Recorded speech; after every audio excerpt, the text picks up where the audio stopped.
Il est temps de tester la résistance du MacBook Pro 13 pouces avec écran Retina. On cherchait un endroit qui offre de nombreuses options et nous avons atterri ici à American Soil and Stone où on va rayer, lâcher et tremper notre pauvre petit MacBook. Allons-y.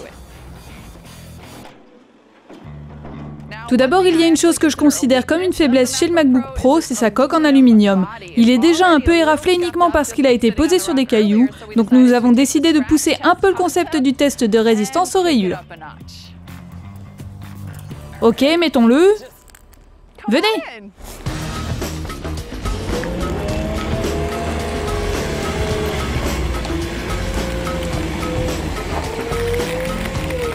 Oh, il est dedans. Maintenant, on va le secouer.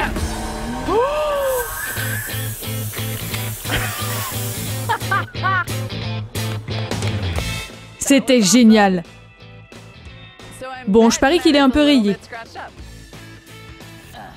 Poussiéreux, c'est sûr. On a des rayures. On a beaucoup de saleté. Je dois dire que ce n'est pas aussi grave que ce que je pensais. On dirait qu'il est plus solide que ce que je pensais, au moins au rayon des rayures.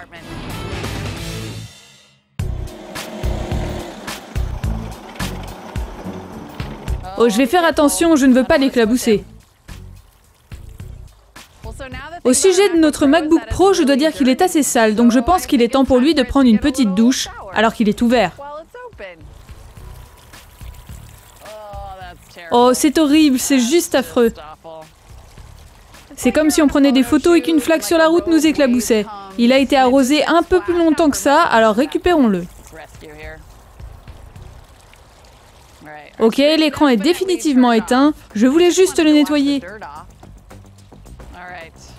Bien, voyons ça, il est éteint. Je pense que ce qu'on va faire là, j'ai fait la pire chose possible, j'ai appuyé sur le bouton Power. Oh, il redémarre. Ce qui part en premier en général, c'est le touchpad et on dirait bien que c'est le cas ici. Oh non, il marche.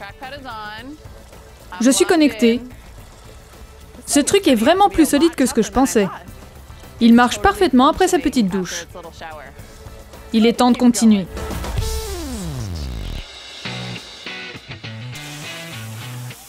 Maintenant, il nous reste sans aucun doute un MacBook Pro parfaitement fonctionnel, et je suis aussi surprise que vous, mais maintenant c'est l'heure du test de chute.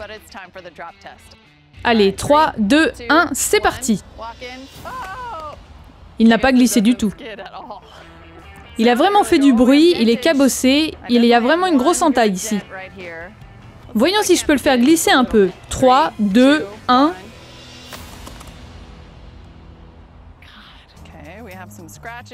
Ok, on a quelques rayures, un peu plus d'entaille, rien de trop grave, mais je pense qu'on devrait vérifier si notre écran Retina peut encaisser une chute. C'est, vous voyez, ouvert.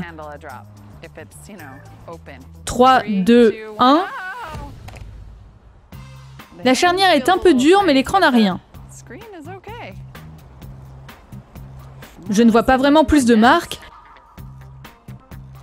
La charnière est juste, a juste un peu de mal, mais ce n'est pas un gros problème. Ok, à part notre petite rayure ici, on dirait qu'un ours l'a attaqué, mais à part ça, il a l'air d'aller bien. La plupart du temps, on essaye de garder ces tests réalistes. Il est temps d'en sortir un tout petit peu et je pense que ça peut arriver. Notre ami Big John ici présent va prendre une de ses palettes de briques avec son chariot élévateur, puis accidentellement la poser sur celle-ci. Viens par là!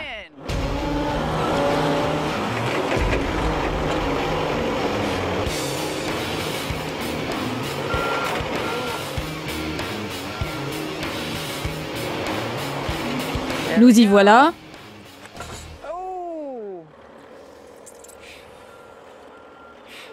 Je ne vais pas mentir, j'ai entendu un bruit horrible venir de là à l'instant parce que je crois que le chariot a aussi tapé l'ordinateur. Ok, on l'enlève. J'ai changé d'avis, je ne veux pas de ces briques à la réflexion. J'ai presque peur de regarder. Je ne vois pas de signe évident de dégâts à l'arrière. L'écran n'est pas plus abîmé qu'avant. La coque n'est pas plus abîmée qu'avant. Je veux dire, il y avait quand même une palette à moitié pleine de briques. Si même ça ne marche pas, il va nous falloir un rocher.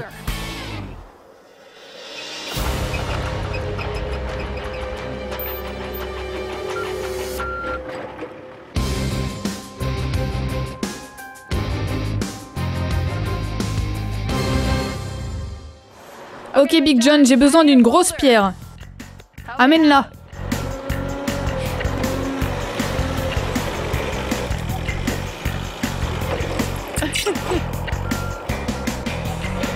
Ça ne va pas.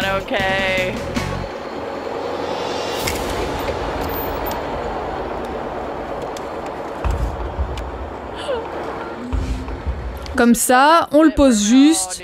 Oh mince, mon Dieu. Ça ne peut pas être bon. Je ne peux même pas la bouger. Ok, reviens la prendre. Ce n'est pas bon du tout.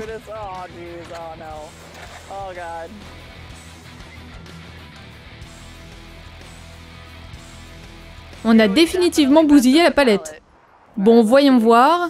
C'est très cabossé par ici, évidemment. Ce n'était pas gentil. Ok, je vois vraiment des bosses. L'écran ne ferme plus du tout comme avant. Voyons voir si l'écran est toujours intact. La charnière ne veut pas s'ouvrir. On a brisé l'écran Retina. On a une forme de toile d'araignée ici. C'est là que se trouve la zone d'impact. Mais je dois dire qu'il n'est pas aussi brisé que ce à quoi je m'attendais. S'il s'allume encore après avoir séché, je dirais qu'il est utilisable. Ce truc est solide.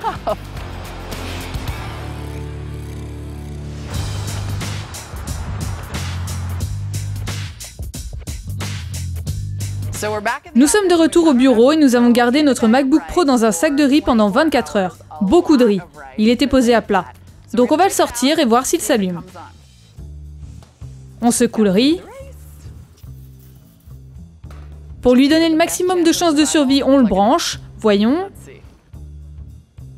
Je vais continuer à maintenir ce bouton power parce que je garde espoir.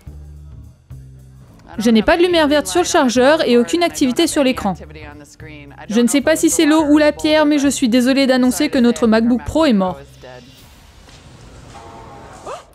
Attendez! Juste au moment où j'ai cru qu'il était mort, il s'est rallumé. Pas rallumé, mais il avait juste besoin d'un peu de temps branché pour ranimer la batterie. Et il ne va pas bien. L'écran a vraiment beaucoup d'ennuis. Vous nous avez vu faire beaucoup de mal à ce MacBook Pro et honnêtement, je pense que vous pouvez remplacer l'écran et avoir un ordinateur fonctionnel. Ce petit est sans l'ombre d'un doute fait pour les chantiers.